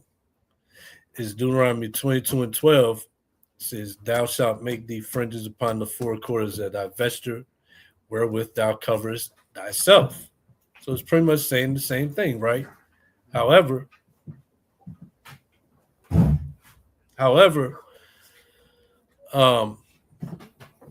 fringes in this verse, the Hebrew word is gedalim, not tzitzits, right? I believe it's just another way to say, like same way in English, you have two words mean the same thing. Yeah. That's the way I see it. It's just another Hebrew word that means the same thing. Go ahead. But isn't Deuteronomy the confirmation of what was prior, right? That's what I'm getting. That's So, what yeah, I believe. Okay. And it's just with the Hebrew though, it's a different word. And I just believe that it's like saying dog canine Or pooch. or pooch. Am I talking about anything different? Right. But But it's two different words of the same different exact words. three different words, same exact thing. So here is gedalim. Now, We get that in Matthew 9 and 20 as well. well, that works just shows that Yahushua warned. you talking about the hymn? That shows Yeah. Yahushua Yeah, warned, I but was that's gonna say- it comes from the Hebrew. but let me break Yeah. down like the Yeah, go because you ahead. might run across it. Let me break down the argument you might come across to make you think you're doing it wrong.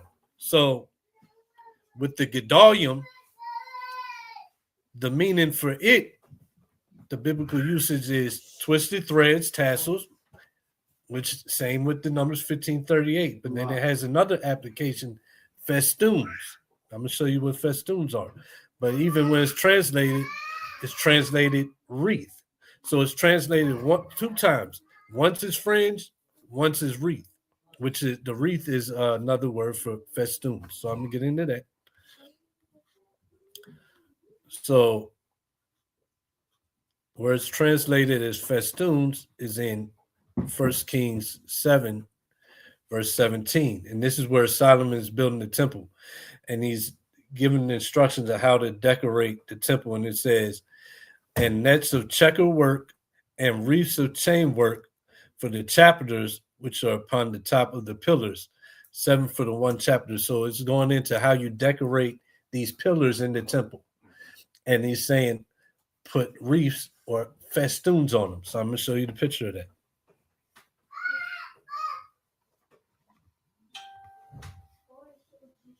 And here, once again, same verse, wreaths, gedalim.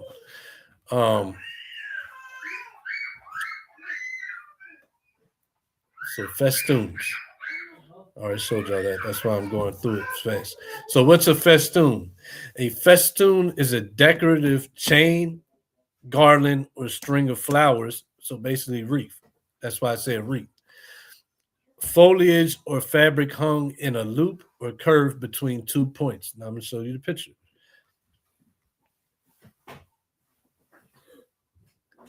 This is a festoon. So this is the type of thing you might see decorating the top of a door, side of a building. That's what this photo is. Or on going around the top of a pillar. You see type stuff like this decorating, different architecture. Or this is a festoon also. Could you put this on shirts? Yeah, but or you putting a ribbon blue on that? You're not. So anyway, according to new reports, we should be wearing these on our garments instead, even though we see this is our historical images. So now some images. Slacky. That don't make Go no ahead. sense. What does a festoon represent? The tassel fringe though? I agree. Right. That Remember, I this have is a no doubter idea. doctrine. So Right. this is a doubter doctrine. And then Yeah, then on So- top of there, you can see this is the pomegranate and lily work that Solomon was said to put on oh the yeah, top of yeah, his yeah, robe. yeah. I just scrolled it back up for you. But yeah, that's looks like the pomegranate, Mm-hmm. and this is the fringes. This is the taino. So tainos had the fringes. Yep, the Tainites. Yeah. But I'm just going through different examples of the fringe. Like this is the historical evidence of seeing Israelites in fringes. It would make sense that the festoon would be the fringe form for a building, For a building, yeah. or tabernacle. That makes sense. And then the what's the other word? Yeah, like that pretty much. If you put that on you put on your clothes, that would look like if you did this. What we saw with the building, that would look like them girly little it would look bead like belts it that would. the It sisters definitely- wear. Yeah. I'm not putting that on a garment. That don't. And then how do you put the ribbon of blue on it? So It look like a sachet. these are what we see in history. This is from 830 BC. Like the fringes was the way we wear fringes in different places of the garment. This photo's from 5th century AD, a Sasanian king. This obviously Israelite or somebody that saw Israelites and liked their attire, because that's possible too. But always the fringes, just like we wear them. Just to land me back on Just like we were. Since we've been wearing fringes, if you go to Walmart, they got women's shirts now. Just regular women's shirts. There ain't no ribbon of blue, but it's fringes. Mhm. And they selling on the shirts for women now. Exactly. Right, and it ain't about keeping commandments. No, It's because they feel like it's stylish. Yep. They And see people wearing them like yeah. Israelites, and they're like, "Oh, is that a Exactly. style now? All right, Exactly. let's make that. Let me go ahead and make that." Yeah. Like this is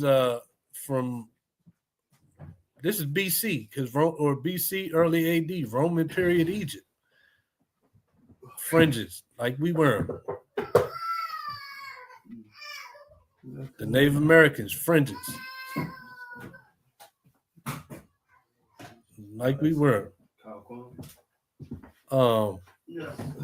You know, just all through history. This is the fringes on the garment. Doesn't, it's not a festoon like on a building. Yeah, that's crazy to say that. And to say that, the brother that said that, does he wear festoons? I don't know, because I've never even seen him. I've seen him wear tassels. I never even seen him other than like I've seen him I've seen upper him wear body. tassels. I've seen his face before, but I haven't seen him like in the. I've seen him wear Walking tassels. around. So what's the point of his argument if he don't even wear the festoon? Man, it's crazy. No doubter doctrines. Yeah. Debbie doubters. Contentious doctrine. Call Too. them Always want to contend other brothers. Not Debbie doubters. Devin doubters. Devin doubters. I'm gonna start calling them. Wow.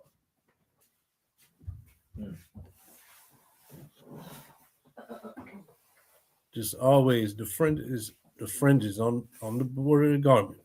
Look, before slavery, West Coast of Africa, Elder got the fringes. He's not in some savage leaf and he's not savage. He's dressed, fully clothed, fringes on his garment, the way we wear them. It's even pictures with Harriet Tubman with him on, and she actually had a Hebrew name which was Araminta, and it meant liberator. And you gotta find that image. Not right now, so I can add it to my catalog of us in fringes. But where did we get this style from? Babylon is what they say. So, and they can't deny all the images I just showed. They can't deny that. They know that these images exist. So, what's the excuse they give? They say we got this from Babylon. And you're going to find images indeed where Babylonians, or at least the historians are saying the Babylonians. I mean, I think it's possible they're not Babylonians, but we'll go with that narrative that these are Babylonians. They're wearing fringes.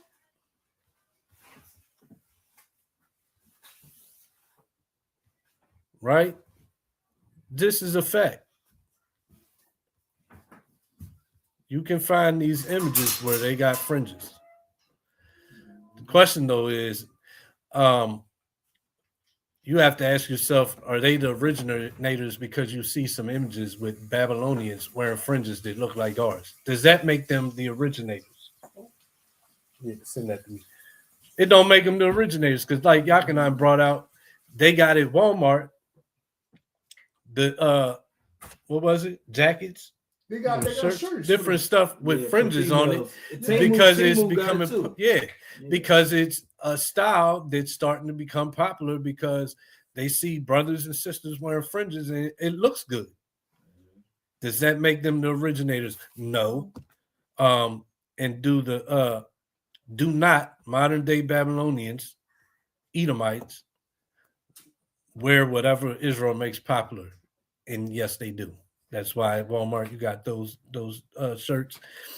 Even I seen months back, I saw Jim Jones, who was an Israelite, but he wasn't wearing them because of that. He had on a hoodie that had fringes all over it because he thought it was fly. So that doesn't mean nothing. That doesn't mean, oh, the Most High, he meant for us to wear the reefs or like the festoons around our shirts. How you put that on there? I mean, I'm sure it's a way, but that's just retarded to me. And is translated as a festoon one time. It's not. It's translated as a festoon one time, as a fringe one time. So now all of a sudden, it has to be what's on the decorating a building or a column. But that's what you're going to see in your walk. You might come across that, and that's the what we just went through. That should solidify your mind, and if you're taking notes, you can have that to bring it out. But you got to look out for that. These are doubter doctrines. So you got to be careful. So read verse 41. We get it. In it 40 and 41. Verse 41. 40. Verse 40. That ye may remember and do all my commandments and be holy unto your power. I am Yahweh, your power, which brought you out of the land of Egypt to be your power. I am Yahweh, your power. Okay. So all praise, glory, honor Yahweh by Shem Mashiach Yahweh Shai. It's 4:37, so we'll end the reading right there. Once again, to donate, if you'd like to help out with our camp, with the ministry, you can do so at # Hebrew Chosen Elect. Earmark it. Just earmark it. Don't camp donations or camp alms. Also, the Passover, if you want to attend, make sure you RSVP for that. Send your donations for Passover to the same #. And Purim. If you'd like to come out and keep Purim with us, reach out to me or Yakanan, or if you know somebody else in the camp, reach out to them and we can get you the location we'll be keeping the Feast of Purim at and the exact time. So with that, Shabbat Shalom, Kwam Yashala. Kwam Yashala.